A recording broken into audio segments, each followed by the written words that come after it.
Hello everyone, this is chapter number 14 Economic Activities Around Us. Kautilya की जो अर्थशास्त्र है उसमें ये एक कोट दिया गया है. The root of prosperity is economic activity. The lack of it brings material distress. The absence of fruitful economic activity endangers both current prosperity and future growth. तो क्या कहना चाहते हैं कि जो प्रोस्पैरिटी है, हमारी जो लाइफ में प्रोस्पैरिटी, हमारी जो सोसाइटी में प्रोस्पैरिटी है, उसका रूट क्या है, वो किस वजह से है, क्योंकि हमारी जो इकोनॉमी है वो उसमें इकोनॉमिक एक्टिविटीज़ हो रही हैं. The lack of it brings material distress. अगर ये इकोनॉमिक एक्टिविटीज़ ना हो हमारी सोसाइटी में, हमारी इकोनॉमी में, तो क्या होगा, हमारी जो लाइफ है उसमें मटेरियल डिस्ट्रेस आ जाएगा. मटेरियल डिस्ट्रेस यानी कि जो मटेरियल, जो ऑब्जेक्ट्स हम यूज़ कर रहे हैं अपनी डे टू डे लाइफ में, वो हमें मिलेंगी नहीं. ये सारी चीज़ें हमें मिल कैसे रही हैं? हम ब्रेड जो कंज्यूम कर रहे हैं, हम जो क्लोथ्स वियर कर रहे हैं, या फिर हम किसी भी जो सर्विसेज को अनवेल कर रहे हैं, वो किस वजह से कर पा रहे हैं? क्योंकि वो जो है किसी न किसी इकोनॉमिक एक्टिविटी के थ्रू हमारी इकोनॉमी में प्रोड्यूस हो रही हैं. ठीक है, अगर ये नहीं होंगी तो हमारी लाइफ में जो है मटेरियल डिस्ट्रेस आ जाएगा. ये सारी चीज़ें जो हैं हार्डशिप्स जो है वो जनरेट कर देंगी हमारी लाइफ में. The absence of fruitful economic activity. Fruitful economic activity यानी कि जो एक्टिविटीज़ जिनके थ्रू हमें ऐसी चीज़ें मिल रही हैं जो हमारी बेसिक ज़रूरतों को पूरा कर रही हैं, जो मतलब बहुत ज़्यादा ज़रूरी है हमारे लिए. अगर ये नहीं होंगी, ये एक्टिविटीज़ नहीं होंगी, तो क्या होगा, हमारी जो आज की प्रोस्पेरिटी है, यानी कि करंट प्रोस्पेरिटी और फ्यूचर की ग्रोथ, दोनों जो है उसमें रुकावट हो जाएगी. जैसे कि हम जानते हैं कि इकोनॉमिक एक्टिविटीज़ जो हैं वो क्या करती हैं, इनकम क्रिएट करती हैं, जॉब्स क्रिएट करती हैं, डेवलपमेंट होती है इसकी वजह से. अगर हमारी जो सोसाइटी में लोग हैं उनके पास इनकम है, पैसा है, उनके पास जॉब है, तो क्या है, वो प्रोस्पेरस है, यानी कि वो सक्सेसफुल है अपनी लाइफ में, और उनके पास पैसा है तो वेल्दी भी हैं. वेल्दीनेस और सक्सेसफुल, ये दोनों चीज़ें जब क्या होती है एक साथ मिलती हैं, तो ये एक इंसान को प्रोस्पेरस बनाती हैं, और वो इंसान जिस सोसाइटी में रह रहा है उस सोसाइटी को प्रोस्पेरस बनाता है. ठीक है, अब कुछ क्वेश्चंस है इसमें जिससे हम डील करेंगे.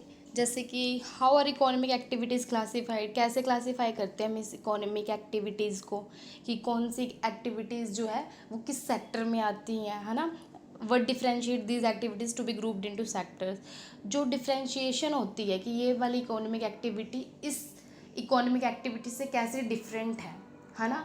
जब ये सारी चीज़ें डिफरेंट कैटेगरीज में डिस्टिंग्विश होती हैं तो हम उन्हें सेक्टर्स में डालते हैं. और हाउ आर 3 सेक्टर्स इंटरकनेक्टेड, और जो 3 सेक्टर हैं वो कैसे एक दूसरे से कनेक्टेड है. ठीक है, उसके बारे में डिस्कस करेंगे. तो ये कहते हैं कि we learn about 2 types of activities, economic और नॉन इकोनॉमिक एक्टिविटीज़. मतलब कि हमें पता है कि 2 टाइप की एक्टिविटीज़ हैं, इकोनॉमिक और नॉन इकोनॉमिक. एक्टिविटीज़ जो मॉनेटरी वैल्यू प्रोड्यूस करती हैं, क्रिएट करते हैं, उन्हें हम इकोनॉमिक एक्टिविटीज़ कहते हैं. यानी कि ऐसी एक्टिविटीज़ जिसे हम मेज़र कर सकें किसकी टर्म में, मनी की टर्म में. यानी कि फॉर एग्जांपल कोई डॉक्टर है, हम किसी डॉक्टर के पास जा रहे हैं, तो क्या कर रहा है, वो एक फ़ीस चार्ज कर रहा है हमसे. ठीक है, तो वो जो फ़ीस चार्ज कर रहा है यानी कि उसे मनी जनरेट हुई है, यानी कि वो एक इकोनॉमिक एक्टिविटी है. कोई लॉयर है, वो कोई केस लड़ रहा है, तो वो उसके लिए क्या ले रहा है, फ़ीस ले रहा है ना. हम कोई सामान ख़रीदने जा रहे हैं मार्केट में, तो हम उसके लिए पैसे दे रहे हैं, तो उस शॉपकीपर के लिए क्या हो रहा है कि मनी जनरेट हो रही है. तो यानी कि वो चीज़ें इकोनॉमिक एक्टिविटीज़ में है जिसकी कोई मॉनेटरी वैल्यू है, मनी के टर्म्स में वैल्यू है. ये कहते हैं कि डाइवर्स टाइप की इकोनॉमिक एक्टिविटीज़ होती हैं, जैसे कि मैन्युफैक्चरिंग, कंप्यूटर हो गया, मोबाइल फ़ोन्स हो गया, ड्रोन्स हो गया. कोई इंसान अगर बैंक में काम कर रहा है, स्कूल, होटल्स, ये सब चीज़ें क्या कर रही हैं, मनी को जनरेट कर रही हैं. तो हम इन्हें इकोनॉमिक एक्टिविटीज़ के अंदर डालते हैं. फॉर एग्ज़ाम्पल अगर कोई कारपेंटर है, वो फर्नीचर बना रहा है. कोई टेलर है जो क्या कर रहा है, स्टिच कर रहा है कपड़ों को. कोई सॉफ्टवेयर क्रिएटर है, कोई रिपेयर कर रहा है रेफ्रिजरेटर को. ये सारी चीज़ें क्या कर रही हैं, ये सारी एक्टिविटीज़ हैं. और ये एक्टिविटीज़ क्या करती हैं, हमें हेल्प करती हैं कि कैसे हम इन सारी एक्टिविटीज़ को डिफ्रेंशिएट कर पाते हैं, और ये कैसे एक दूसरे के साथ लिंक है, और क्या क्या इनके फंक्शंस हैं, हम उसके बारे में आज इस चैप्टर में पढ़ेंगे. तो ये कहते हैं the classification of economic activities into economic sectors. Economic sector में हम इन एक्टिविटीज़ को, जो ये ऊपर मैंने एक्टिविटीज़ बताई हैं ये वाली, इनको हम अगर इकोनॉमिक सेक्टर में डालना चाहें तो हम कैसे उन्हें करेक्टराइज कर पाते हैं उसके बारे में। Some economic activities share similar characteristic यानी कि कुछ इकोनॉमिक एक्टिविटीज़ ऐसी होती है जिनके करेक्टर्स जो हैं एक जैसे ही हैं, and based on this they can be group together as classified into broader groups. मतलब ये कहना चाहते हैं कि कुछ जो एक्टिविटीज़ है जो हमारी इकोनॉमीज़ में हो रही हैं उनका क्या है, उनका जो नेचर है वो कैसा है कि वो सिमिलर टाइप की हैं। तो जो सिमिलर टाइप वाली एक्टिविटीज़ होंगी हम उन्हें क्या कर देंगे, उन्हें इकोनॉमिक सेक्टर्स में क्लासीफाई कर देंगे। और अगर हम इसे क्लासीफाई करते हैं तो मेजरली ये 3 सेक्टर्स में क्लासीफाई होती हैं। यानी कि पहली हो गई प्राइमरी एक्टिविटी, दूसरी हो गई सेकेंडरी एक्टिविटी और तीसरी होगी टर्शियरी एक्टिविटी। तो प्राइमरी एक्टिविटीज़ कौन सी एक्टिविटीज़ हो जाती हैं जो नेचर पे डिपेंड है डायरेक्टली, ठीक है। हम नेचर के ऊपर डिपेंड है इसमें पूरी तरह से अपने गुड्स को प्रोड्यूस करने के लिए, उसे हम प्राइमरी एक्टिविटी कहते हैं। और ये प्राइमरी सेक्टर जो है इकोनॉमिक एक्टिविटीज़ का उसके अंदर आती हैं। प्राइमरी सेक्टर में क्या क्या आ गया, जैसे कि एग्रीकल्चर हो गया, माइनिंग हो गया, fishing, raising live stock, forestry, ये सारी कैसे प्राइमरी में आ रही है, क्योंकि ये सब क्या है आप देखो तो नेचर से कनेक्टेड है ना। इस वजह से फॉरेस्ट जो है हमें नेचर से मिल रहा है, ये जो हम लाइव स्टॉक को रेज कर रहे हैं ये भी नेचर से रिलेटेड है। फिशिंग है ना, ओशियन और पॉन्ड्स, इनसे हम फिशिंग कर रहे हैं, सब नेचर से रिलेटेड है। माइनिंग जो है वो, एग्रीकल्चर है, ये सब कुछ जो है नेचर से रिलेटेड है, इसलिए हम इसे प्राइमरी सेक्टर में डालते हैं। फिर बात आती है सेकेंडरी सेक्टर की। इसमें आता है construction, manufacturing, water supply, solar power, electricity production. मतलब मेनली जो कंस्ट्रक्शन वाली एक्टिविटीज़ आती हैं ना वो आती हैं किसमें, सेकेंडरी सेक्टर में। और जो टर्शियरी सेक्टर है, थर्ड सेक्टर, उसमें आता है सर्विसेज। इन दोनों को सर्विस प्रोवाइड करना, प्राइमरी सेक्टर को और सेकेंडरी सेक्टर को सर्विस प्रोवाइड करने का जो काम है वो टर्शियरी सेक्टर का होता है। और इसमें आ गया हेल्थ केयर, जैसे कि हेल्थ केयर सर्विसेज होगी। ट्रेड एंड लॉजिस्टिक्स क्या, मान लो अब किसी कंपनी में टी शर्ट प्रोड्यूस हुई है, ठीक है, तो वो कंपनी में ही तो नहीं रहेगी ना, उसे लोगों तक पहुंचाने के लिए क्या होगा, ट्रांसपोर्ट की ज़रूरत पड़ेगी, यानी कि एक सर्विस की ज़रूरत पड़ी, ट्रांसपोर्ट सर्विसेज की, लॉजिस्टिक की ज़रूरत पड़ी, यानी कि मोबिलिटी की ज़रूरत पड़ी एक जगह से दूसरी जगह पहुंचाने के लिए। तो ये जो सर्विसेज वाला सेक्टर है वो टर्शियरी सेक्टर होता है। कम्युनिकेशन हो गया, बैंकिंग होगी और ट्रांसपोर्टेशन, ये सारी जो है टर्शियरी सेक्टर में आते हैं। अब अगर यहाँ पे कुछ एग्जांपल्स भी दे रखे हैं इन्होंने। For example work involving cultivation of grains and vegetables from agricultural farms. ये कहते हैं कि जो एग्रीकल्चर फार्म से में हम ग्रेन्स को कल्टीवेट कर रहे हैं, या फिर हम वुड कलेक्ट करके आ रहे हैं फॉरेस्ट से, कोल्स जो है हम एक्सट्रैक्ट कर रहे हैं माइन से, आपको पता है खदानों से हम कोयले को जो है वो निकालते हैं, ठीक है। फिश जो है from fisheries, eggs from poultry farms. तो ये सारी एक्टिविटीज़ जो है इकोनॉमिक एक्टिविटीज़ में आती हैं। और इकोनॉमिक एक्टिविटी के कौन से सेक्टर में आती है, प्राइमरी वाले सेक्टर में, फर्स्ट सेक्टर में, जो कि नेचर से डायरेक्टली जो है डिपेंड है नेचर पे। इसके बाद यहाँ पे कुछ उन्होंने प्राइमरी के वो दे रखे हैं एग्जाम्पल, ग्रीन हाउस फार्मिंग हो गया, माइनिंग हो गया, fishery, forestry, raising live stock, पशुपालन हो गया, ये सब। अब बात आती है सेकेंडरी एक्टिविटीज़ की। ये वो एक्टिविटीज़ होती हैं जो डिपेंडेंट होती हैं outputs of the primary sector and transform them into produce goods are known as secondary activities. यानी कि हमने प्राइमरी सेक्टर से सामान उठाया कोई भी, ठीक है, उसमें हमने क्या किया, उसे ट्रांसफॉर्म कर दिया फाइनल प्रोडक्ट में। यानी कि हमने फॉर एग्जांपल वीट लिया, हमने कोई और बारले लिया या फिर कुछ भी, इसको हमने क्या किया, इससे क्या बनाया, जो फाइनल प्रोडक्ट बनाया, हमने ब्रेड बना लिया इससे, है ना, या फिर कुछ और। तो ये जो फाइनल प्रोडक्ट बनेगा, ब्रेड बन गया, जैम बन गया और पिकल बन गया, ये सब चीज़ें क्या आएंगी, सेकेंडरी सेक्टर में आएंगी, क्योंकि हमने प्राइमरी सोर्स से इसे लिया है और उसके ऊपर क्या किया है, हमने अपनी जो क्या कहते हैं उसको ट्रांसफॉर्म करने के लिए जो कंस्ट्रक्शन वाली एक्टिविटीज़ इसमें इम्प्लाई की है, जिससे कि हमें एक फाइनल प्रोडक्ट मिला है, उसे हम कहते हैं सेकेंडरी एक्टिविटीज़। इसमें आता है जैसे कि secondary sector includes the construction of building हो गया, रोड हो गई, यूटिलिटी सर्विसेज जैसे कि वाटर प्रोवाइड करना, इलेक्ट्रिसिटी, गैस, और ये सारी जो चीज़ें हैं ये सेकेंडरी सेक्टर में आती है। इसमें मेनली जो है क्या होता है, इसमें इंक्लूड होता है manufacturing of products in factory. जो फैक्ट्रीज में प्रोडक्ट्स बन रहे होते हैं ना, वो आते हैं सेकेंडरी सेक्टर में। प्रोडक्शन यूनिट जो है वो क्या करते हैं, रॉ मटेरियल लेती हैं प्राइमरी सेक्टर से, और उस पर क्या करती हैं, अपना एफर्ट डालती हैं, अपना टाइम डालती हैं, टेक्नोलॉजी की हेल्प से क्या करती हैं, उसे एक फाइनल प्रोडक्ट में ट्रांसफॉर्म कर देती हैं। जैसे कि यहाँ पे इन्होंने एग्जांपल भी दे रखे हैं कि हमने क्या किया, एग्रीकल्चर फील्ड से क्या लिया, ग्रेन लिया और उसको हमने क्या बना दिया, फ्लोर बना दिया, आटा बना दिया मिल में, ठीक है। हमने ऑयल जो है वो एक्सट्रैक्ट कर दिया ग्राउंड नट से, टी लीव्स को क्या किया, उससे हमने टी बना दी। तो ये सब चीज़ें जो है क्या हो रही है कि टी लीव्स को कहाँ से लिया गया, प्राइमरी सेक्टर। प्राइमरी सेक्टर यानी कि जो प्लांटेशन है उस वाले फील्ड से हमने टी के पत्तों को उठाया और फिर उसका क्या किया, उसको हमने टी में कन्वर्ट कर दिया, फाइनल प्रोडक्ट में कन्वर्ट कर दिया। वुड लिया हमने फॉरेस्ट से, उसे फर्नीचर और पेपर लिया हमने, इन सबको क्या किया, फाइनल प्रोडक्ट में हमने कन्वर्ट कर दिया। कॉटन लिया, उससे क्लोथ्स बना लिए, स्टील से आयरन बना, स्टील जो है आयरन ओर से बना लिया हमने। तो ये सारी जो चीज़ें हैं कंस्ट्रक्शन वाली वो सेकेंडरी सेक्टर में आती है, जैसे कि ऑटोमोबाइल फैक्ट्री होगी, टेक्सटाइल फैक्ट्री, फार्मास्यूटिकल होगी और फर्नीचर प्रोडक्शन वाली। उसके बाद आता है टर्शरी सेक्टर, जो लास्ट सेक्टर है। All those economic activities that provide support to people involved in primary and secondary activities. ये कहते हैं कि जो भी इकोनॉमिक एक्टिविटीज़ कौन सी प्राइमरी और सेकेंडरी एक्टिविटीज़ को सपोर्ट दे रही हैं, या फिर जो लोग उसमें लगे हुए हैं प्राइमरी और सेकेंडरी सेक्टर में, उनको सपोर्ट करने वाली जो एक्टिविटीज़ हैं वो टर्शरी एक्टिविटीज़ में आती है, वो टर्शरी सेक्टर में आती हैं।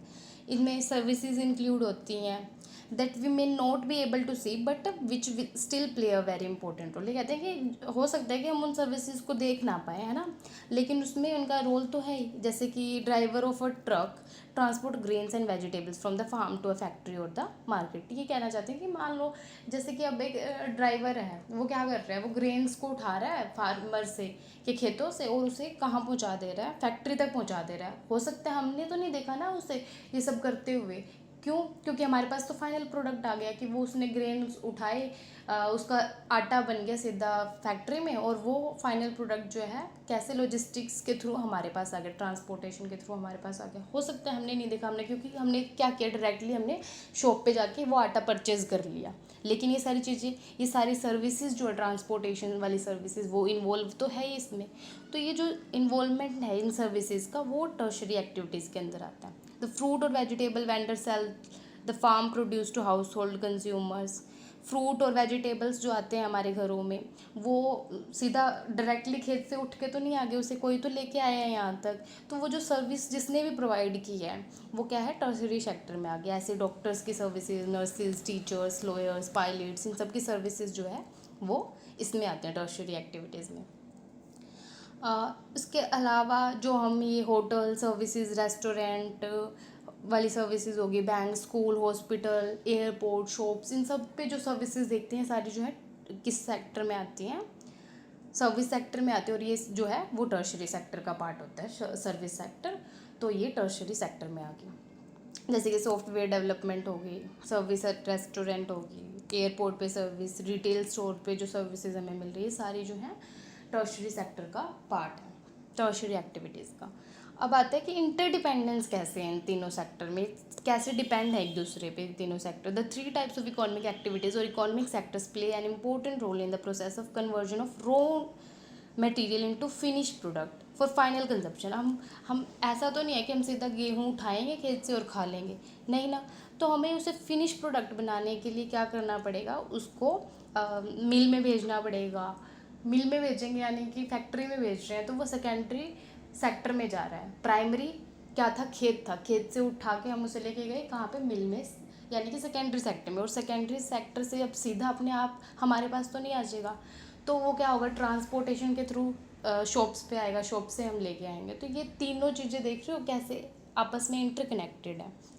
तो इस वे में हम कह सकते हैं कि तीनों सेक्टर जो हैं एक दूसरे से इंटरकनेक्टेड है और एक दूसरे की हेल्प करते हैं।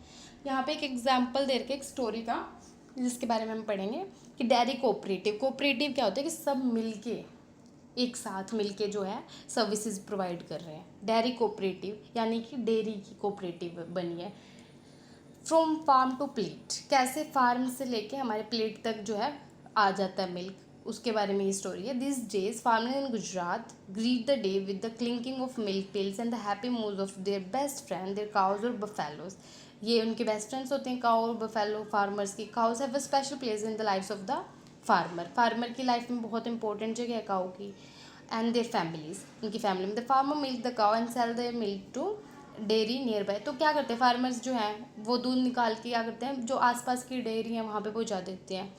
At the end of the month they get paid for the milk based on it's quantity. जिस क्वांटिटी और जिस क्वालिटी का मिल्क वो प्रोवाइड करते हैं आसपास की डेयरी में, उस हिसाब से उन्हें जो है पैसे मिल जाते हैं। This was not the case about 50 years ago. अगर हम आज से 50 साल पीछे जाएं तो ऐसा केस तब नहीं था कि मतलब फार्मर्स ने क्या किया, मिल्क निकाला और जो आसपास की डेयरी है वहाँ पे पहुँचा दिया। ऐसा तब नहीं हुआ करती थी। ये आज की कहानी है कि आज ऐसा होता है। This is amazing story of milk cooperative named, आपने सबने अमूल तो सुना ही होगा, आनंद मिल्क यूनियन लिमिटेड। इसकी स्टोरी है इस चैप्टर में बताई हुई है, हम उसके बारे में पढ़ेंगे। In the early 1940s farmer in Anand district में जो फार्मर्स थे वो बता रहे हैं कि would sell milk to the neighbouring village. वो अपने पड़ोस वाले गांव में जो है मिल्क को सेल कर आया करते थे। They would have to cycle और वॉक, उन्हें इतनी दूर साइकिल पे या फिर वॉक करके जाना पड़ता था, काफ़ी धूप में भी, स्कॉर्चिंग हीट, बहुत ज़्यादा धूप में भी। As you know milk spoils, हमें पता है कि मिल्क जल्दी स्पॉइल हो जाता है। Curdles very fast in hot weather, ख़राब हो जाता है ना हॉट वेदर में जल्दी। तो ये कहते हैं कि farmer had to sell milk quickly. एक तो उन्हें बहुत जल्दी इसे सेल करना पड़ता था, वरना क्या होगा कि जो दूध है वो ख़राब हो जाएगा। इसकी वजह से क्या होता था कि बहुत ज़्यादा एफर्ट जो है लगाना पड़ता था उन्हें, और उनके बदले में उन्हें बहुत कम पैसे मिलते थे।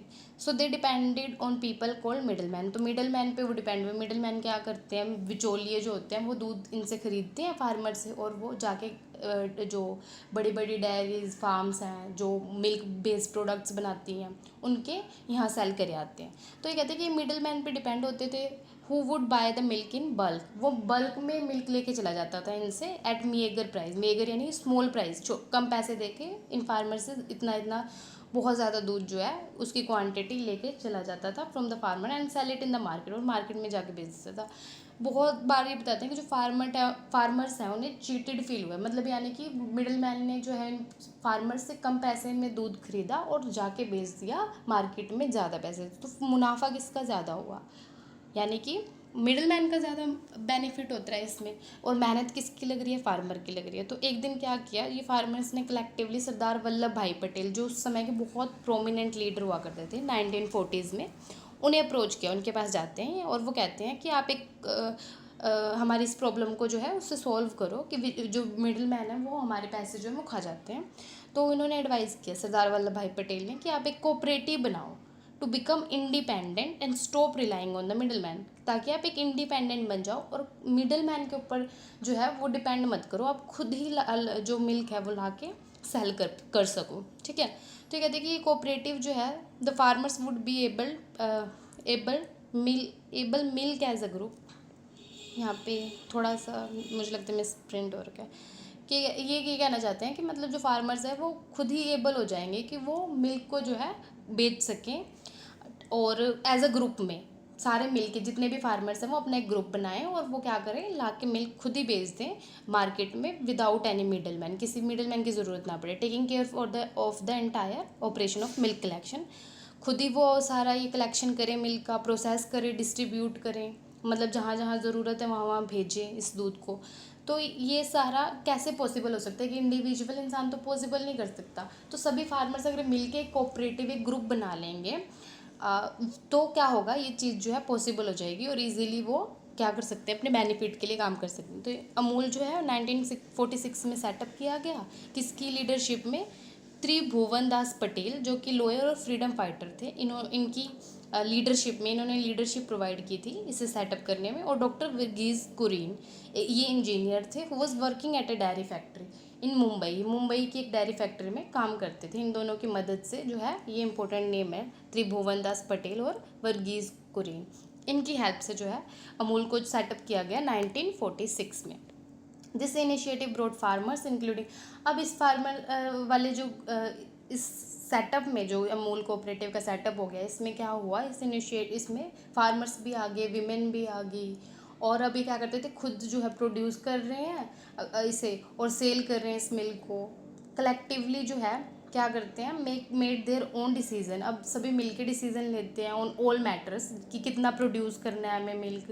Pasteurisation and sale of milk. Pasteurisation क्या होता है, process by which milk is preserved. ये होता है ना कि पहले जो मिल्क है वो क्या होता था कि बहुत जल्दी ख़राब हो जाता है ना। उस तो पेस्चराइजेशन की हेल्प से क्या होता है कि मिल्क जो है वो काफ़ी टाइम तक प्रिजर्व करके रख सकते हैं बिना ख़राब हुए, जो है लंबे समय तक वो हीट में भी जो है सर्वाइव कर सकता है, थोड़ा टेम्परेचर अगर ज़्यादा हो जाए तो। ठीक है, कैसे कि वो पेस्चराइजेशन के प्रोसेस से क्या होता है, जो बैक्टीरिया प्रेजेंट होता है ना दूध के अंदर, हार्मफुल बैक्टीरिया, उसे जो है ये पेस्चराइजेशन की हेल्प से ख़त्म कर दिया जाता है, जिसकी वजह से दूध जो है वो लंबे टाइम तक सही रहता है बिना ख़राब हुए।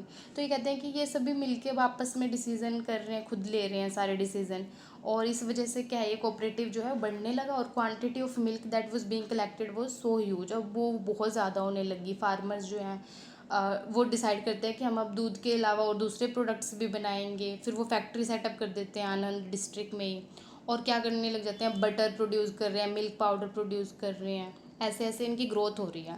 Today the cooperative has a wide range. अब हमें पता है कि अमूल के कितने सारे प्रोडक्ट्स आते हैं, और ये अब हमें ये भी पता चल रहा है कि स्टोरी कहाँ से शुरू हो रही है, 1940s में है ना, 1946 में ये सेटअप हो रहा है। तब क्या हो रहा था कि सिर्फ मिल्क प्रोड्यूस हो रहा था, धीरे धीरे क्वांटिटी बढ़ी तो इसमें बटर और मिल्क पाउडर ये सब चीज़ें भी प्रोड्यूस होने लगी। और कहते हैं कि उसके बाद ये इससे ट्रांसपोर्ट भी करते थे, ट्रांसपोर्ट और इन सब चीज़ों को क्या कर रहे हैं, ये खुद ही देख रहे हैं। ठीक है, तो ये एक स्टोरी उन्होंने बता दी कि ये कैसे काम करता था। Just like Amul there are many other milk cooperatives under, बहुत सारी हैं, जैसे कि अब नंदिनी जो है कर्नाटक में चलती है, मदर डेयरी आप सबने सुना होगा दिल्ली एनसीआर के रीजन में है, एविन जो है तमिलनाडु, विजय जो है आंध्र प्रदेश, और केवी जो है नागालैंड, सुधा फ्रॉम बिहार, और वर्का जो है पंजाब में। ये सारी कोऑपरेटिव्स ही हैं। और with the help of image below let's see how the book you study are made. अब ये बता रहे हैं कि बुक कैसे बनती है। जैसे कि इस इमेज में शो किया गया कि पल्प लिया गया है, फिर उसे पेपर में कन्वर्ट किया गया, और उसके बाद प्रिंट करके टेक्स्ट बुक बना दी। ये वुड कट किया, इसके जो टेबल्स हैं उसको लेके जा रहे हैं ये यहाँ से स्टिक सी, और उसके बाद ये ट्रांसपोर्ट हुई यहाँ पे मशीन में, इसकी शीट बन गई, फिर प्रिंटिंग प्रेस के पास पहुँचाया गया, वहाँ पे प्रिंट होके बुक्स जो हैं शॉप पे आ गई, यहाँ से हम खरीद लेते हैं। फिर कहते हैं none of the activities that were part of the process from extracting pulp from the trees to making paper and finally producing the books would have been possible had it not been for all three sector. अभी कहते हैं कि ये जो paper बनाने का काम है या फिर टेक्स्ट बुक बनाने का काम है, ये पॉसिबल हो ही नहीं सकता अगर ये तीनों सेक्टर आपस में कनेक्ट ना हो। तो इंटरकनेक्टनेस क्यों ज़रूरी है, क्योंकि ये तीनों सेक्टर एक दूसरे पे डिपेंड है, और इसकी वजह से। This is all about the chapter. Thank you so much.